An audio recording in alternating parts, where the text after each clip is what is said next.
Shakely. Kalau misalnya satu hari kita jalan-jalan kan, kita jumpa orang. Ini kita promote Shakely dengan kita bagi tahu pasal bibik bagus. Contohnya orang yang kita kenal itu ada masalah kencing manis kan, ini kita promote Shakely, kita promote bibik.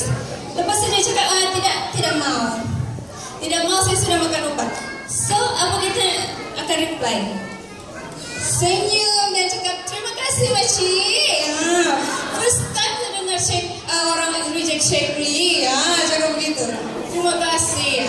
Jadi esok pagi dia akan bangun, dia akan terfikir kenapa udah tu cakap terima kasih kan? Lama-lama dia pun kontak kita. So itu the power of smile. Okay?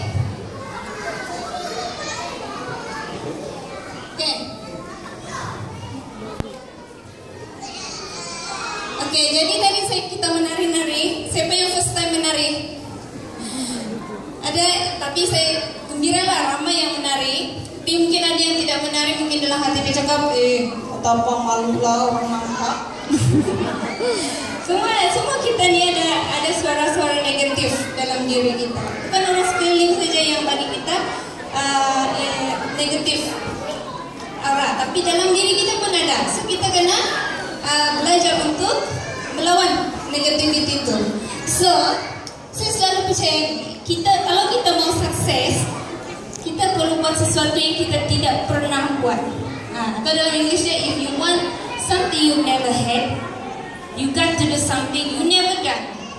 So hari ini mungkin ada yang tidak pernah menari. So hari ini you sudah breakthrough. Okay? So itu adalah satu kejayaan untuk kamu. Dan yang sebenarnya simbolik dia bukan saya nak suruh kamu pergi clubbing kan menari-nari, tidak. Simboliknya ialah tadi saya tanya, who wants to be the next master coordinator? Ramai yang cakap semua mau. Siapa yang tidak mau kan master coordinator, 5 figures income? Siapa? 5 to 6. Siapa tidak mau? Tapi mau saja tidak cukup. Kita kena bertindak. Kita kena ada movement.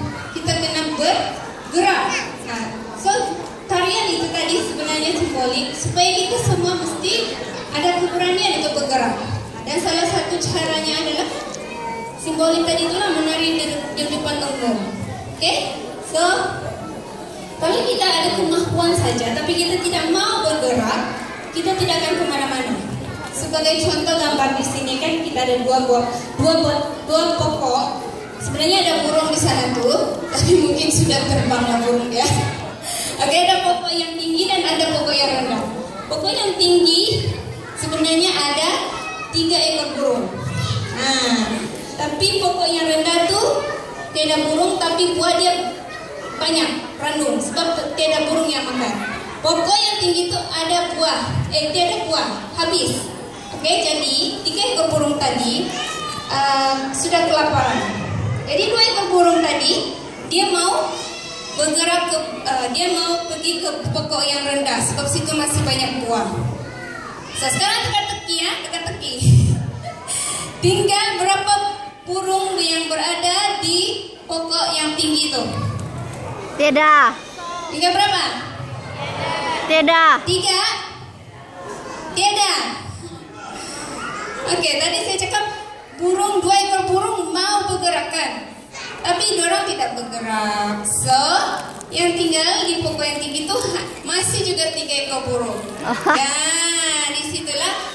Saya tahu ramai yang datang hari ini semua mau buat Shakely, mau berubah, mau jadi macam Master Ayah, mau guna produk Shakely macam yang dari Master Ayah Shape. Tapi mau saja tidak cukup, oke? Kita kena bertindak. Oke, tadi Mas Ayah sudah share macam mana kita boleh start business Shakely. Itu kita kena guna dulu, kemudian kita kena share, and then kita kena build business. Oke.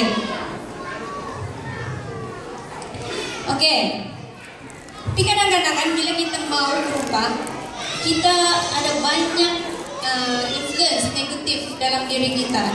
Tidak payahlah cukuplah makan gaji, gitu kan? Tidak payahlah kaya sangat, cukup-cukuplah, gitu. Oke, banyaklah negatif bila ramai yang akan mengkritik kita bila kita ada impian yang besar. So, mari kita baca ini sama-sama. Boleh? Boleh. Oke, saya bacakan mau ikutan? God created you. God created you. Energy. God created you God created you on purpose. on purpose. With purpose. Purpose. For a purpose. Purpose to be who Purpose to be a who. God created you to be. Okay. Siapa yang lahir di dunia ini tanpa ibu bapa? Tidak kan? Semua kita lahir di dunia ini dari rahim ibu. Yang mana ibu kita mengandung 9 bulan. Ada morning sickness, ada mual-mual, ada muntah-muntah, ada yang lagi teruk, ada tekanan darah tinggi, kencing manis, macam-macam penyakit yang ibu kita alami sepanjang pregnancy. Tapi dia tetap bawa kandungan dia yang berat terus 9 bulan. Hinggalah masa untuk melahirkan. Di situ dia bertarung nyawa lagi lawan kontraksi itu kesakitan kan. Oke, dan lahirlah kita. Lepas itu bapak kita pula cari kerja untuk bagi kita belanja, untuk membesarkan kita, untuk sekolahkan kita, bagi kita pendidikan yang terbaik. Dan bila kita sudah belajar, kita sudah ada pendidikan, ada qualification, kita kerja. And then what? Kita begitu susah dilahirkan di dunia ini, adakah semata-mata untuk kerja, and then kawin, lepas itu ada anak, rutin, bermula balik macam itu. Kita tidak ada matlamat. Sedangkan kita manusia adalah sebaik-baik ciptaan Tuhan kan. Yang mencipta kita di dunia ini adalah dengan satu purpose, dengan satu matlamat. So kita kena cari apa matlamat kita lahir di dunia ini. Adakah matlamat kita lahir nih? Lahir, keluar, lepas itu menunggu untuk mati saja. Tidak kan? Kita kena pikir apa sebenarnya yang kita perlu sumbangkan di dunia ini. Apa tujuan kita dilahirkan di dunia ini? Tuhan tidak menjadikan sesuatu itu dengan sia-sia kan? So kadang-kadang kita memang terlalu sibuk dengan rutin. Kita tidak ada masa untuk fikir apa sebenarnya tujuan kita. So kalau boleh-boleh hari ini setiap pagi kita bangun, kita bersyukur kita masih hidup, and then kita fikir apa yang kita mau buat hari ini dan kenapa. Contohnya bagi yang masih kerja, setiap pagi bangun pagi, kenapa mau pergi kerja hari ini? Contoh tanya. Mungkin masih ada yang jawab, saya pergi kerja sebab saya mau ada income dan dia boleh bayar hutang. Mungkin ada yang masih berpikiran macam itu. Itu adalah pemikiran yang salah. Sebab bila kita selalu fikirkan duit kita ini untuk bayar hutang, bila hutang sudah habis, kita akan cari hutang baru. So duit kita tidak bertambah, kita cuma membayar hutang. Sebab itulah tujuan kita hidup di dunia. So itu adalah satu tujuan yang tidak betul. So mulai hari ini, setiap hari tanya soalan itu, apa tujuan saya diciptakan Tuhan di muka bumi ini? Setiap hari, sehingga kita jumpa jawaban yang betul-betul orang bilang betul-betul, wow, yes, this is why I'm here. Gitu. Okay, so setiap hari kita ada homework every day, every morning. Okay. Dari situ, bila kita selalu bertanya, macam saya dulu bekerja di government gaji kan, tapi sambil saya bekerja di office, saya tanya, kenapa saya buat ini setiap hari? Kerja rutin yang biasa setiap hari.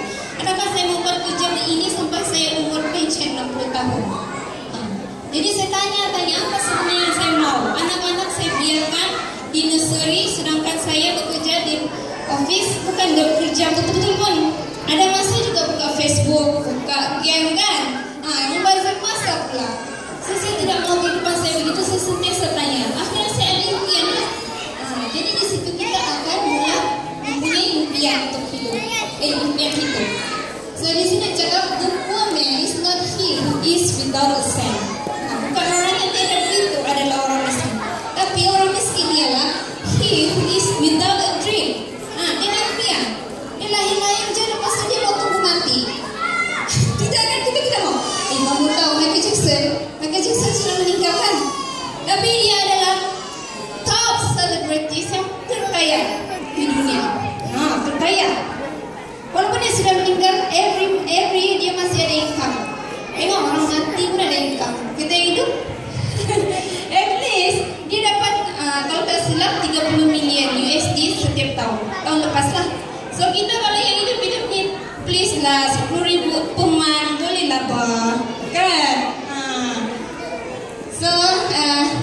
kita mula bermimpi, oke? Mula membina impian Anda dan jangan biarkan impian kita tuh dibunuh oleh orang lain. Alright? Oke. Bila kita ada impian, bila kita sudah mencapai impian tersebut, contohnya kita ada impian naik master coordinator kan dengan 5-6 figure income. Adakah sampai situ saja? Oh, relax. Sekarang saya sudah capai matlamat hidup. Adakah di situ? Tidak kan? Kita masih ada